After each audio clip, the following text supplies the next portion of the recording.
Welcome back once again to your stimulus update for today, Wednesday, November 4th. We're going to talk about what really is the most important factor right now when it comes to the future stimulus and next stimulus bill, including the next stimulus check for the American people. And that is the results from the election that is currently being tabulated right now. And most important when it comes to the next stimulus payment is not who wins the presidency of the United States. It's the Senate and the House of Representatives. So let me tell you where we are and what it means for the next stimulus payment. Right now, the Senate, 48 seats have been secured by the Republicans and 45 seats by the Democrats. The Democrats have gained 1 seat. There are still 5 Senate seats up for grabs, and it looks almost certain that the Republicans will keep the majority in the Senate, which is exactly what they had previously when they were dealing with Nancy Pelosi and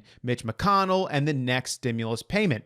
What about the House of Representatives? Right now, 203 seats have been secured by the Democrats and 188 have been secured by the Republicans, with 44 still left up for grabs, which means 218 seats are needed for the majority, and almost certainly the Democrats are going to keep the majority in the House of Representatives, which is exactly what we had just a few weeks ago when everyone was debating about the next stimulus bill. What does this all mean? After the election is over and we get done with all of the fog of the election, and we get into January, and if there's a new president or if Trump continues to be president, we are going to end up legislatively in the same exact position we were in before. Nancy Pelosi and the House of Representatives are going to want a $2.2 trillion bill. The Senate is not going to pass that bill, which means after everything is settled, if Nancy Pelosi wants to get any sort of stimulus out to the American people, she is going to have to agree with whatever the Senate wants.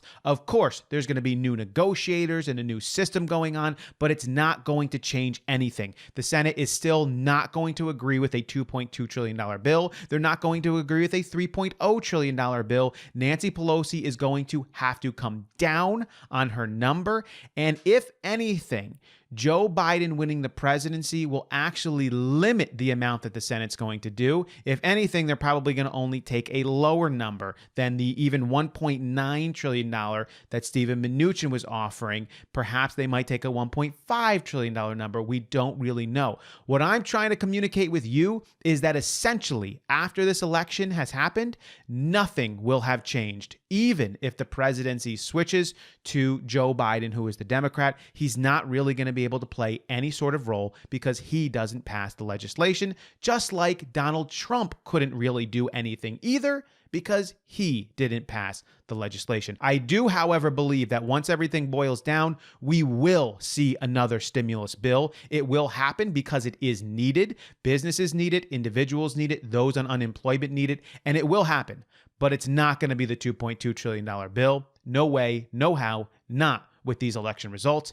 Nancy Pelosi is going to have to compromise, and she may even have to compromise more than Steven Mnuchin and Donald Trump were willing to compromise with her. She might have to go even lower if she wants something to happen. Or if she doesn't, she's going to have to wait another 2 years until the American people vote again, and maybe they'll put more people in power that will agree with her, but probably not. So that is the state of the stimulus in conjunction with the election results. As always, I will continue to keep you updated, and I will catch you next time.